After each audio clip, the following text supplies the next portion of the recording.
I'm Ryan Kautz, video editor and production trainer at Witness. I recently returned from a 2-week intensive workshop in Skopje, Macedonia with my colleague Violeta Krasnic. The goal of the trip was to train staff from Healthy Options Project Skopje and Macedonian Harm Reduction Network's member organizations in video advocacy strategies and filmmaking techniques. This training in Macedonia was really an exciting opportunity for us. It was the first training in line with our new strategic vision and specifically the network campaign model, which is going to leverage the potential of networks and alliances to use video advocacy. In Macedonia, representatives from various organizations developed a strategic video advocacy campaign plan.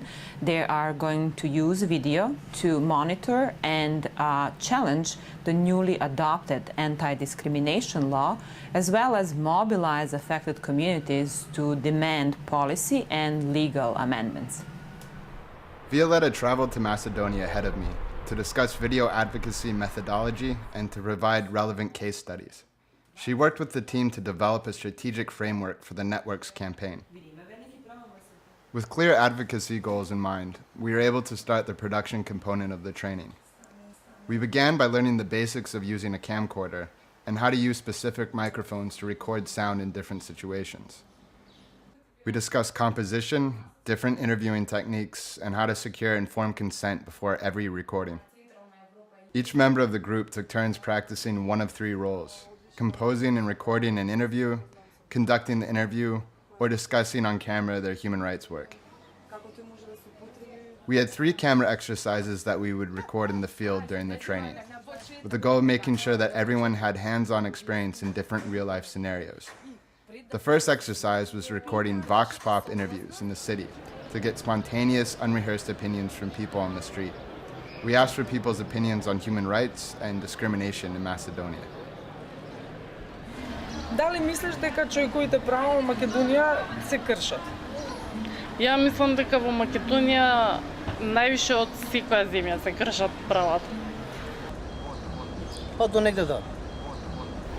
Права да кажам, сум размислувала на тоа, али пошто ја не сум доживеала такво нешто и мислам дека не. Ама некој што доживеал сигурно осеќа друго.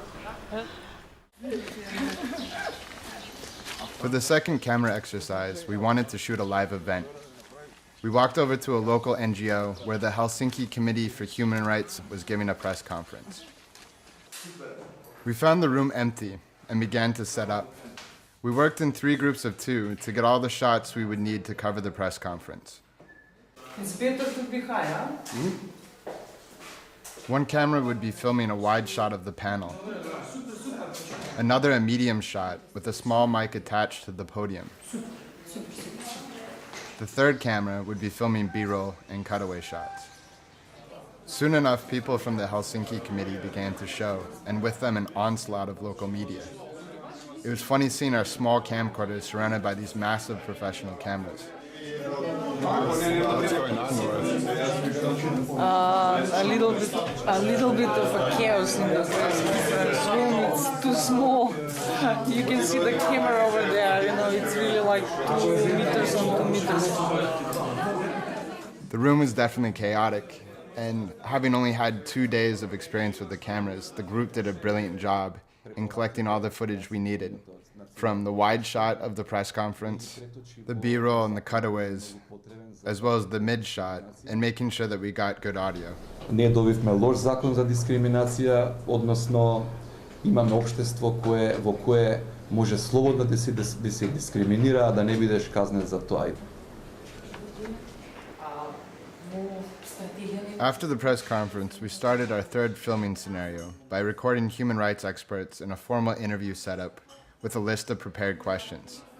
The same groups that filmed the different shots of the press conference filmed different experts before they left the venue. We were even able to turn the cameras around on the media to get their opinions on how human rights is covered in Macedonia. After filming, we returned and labeled all our tapes and went over how to properly document our footage. We screened and critiqued our footage and enjoyed the instant gratification of video. The next phase of the training focused on video editing. After everyone learned the basics of using a Mac computer, we dove into Final Cut Pro, the editing software that the groups will be using to create their advocacy videos.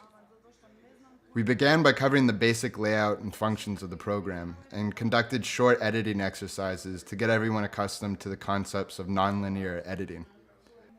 Everyone picked up the program surprisingly fast. After experimenting with the different tools of the program, we started working with our footage. We went over project organization and began making subclips of our video. We worked in 3 groups of 2. Each group worked separately in reviewing and cutting down footage from either the Vox Pop interviews, the press conference, or the expert interviews. For each interview or clip, we started writing out note cards describing what was being said. Each note card was color-coded to represent the interviewees and the theme. We discussed as a group what the basic narrative of our film would look like, and how the 3 different scenarios could be cut together to create a short advocacy film relating to the network's goals. We began storyboarding our film by taping our note cards to the wall. Throughout this process, the structure of our film constantly changed as we rearranged the cards so that each clip would complement the other and move the story forward. Through this paper edit, we were able to bring all the different components together to create a cohesive whole. Up to this point, each group had been working on one of the 3 scenarios separately. We now placed all the footage onto all 3 computers. From this point on, each group would work on editing into Final Cut what we had structured in our paper edit. As the film became shorter and shorter, we began the process of fine-tuning our edits. We went over Final Cut's text tool and learned how to place titles, text cards, subtitles, and credits into the sequence. We played around with some more advanced editing shortcuts, added music, mixed our audio levels, added transitions. Everything needed to have a polished video. On the last day of the training, we went over how to digitally conceal someone's identity. Many of the affected communities that this coalition will be working with will want their interviews to remain anonymous. We went over editing filters in Final Cut Pro that allow you to blur someone's face and to change the pitch of their voice, to distort it beyond recognition. It was an exhausting 2 weeks for us all, but rewarding in that we were able to run through the entire workflow of creating an advocacy video. It's always exciting to watch an idea develop into a film. Па мислам дека најинтересно од целиот тренинг беше процесот низ кој што поминувавме сите како тим и фазите низ кои што поминувавме заедно. Оно што мене ме радува е дека направивме тим на луѓе кои што ќе работат вон собствените организации, значи малку излегуваме од собствените организации, размислуваме повеќе на ниво на мрежа, на коалиција. Тренингот како таков ни даде знаење, значи како теоретско, така и практично, како нашите досегашни сознанија во однос на состојбите со овие маргинализирани групи би ги ставиле во функција нели на видеото и на тој начин би ја унапредиле нашата работа. Супер е тоа што го научив во овие 2 недели, научив како да снимам, научив како да монтирам и научив што всушност видеоактивизмот значи и како може да се користи во нашата работа. Гласот на младите да се слушне преку видеоактивизмот.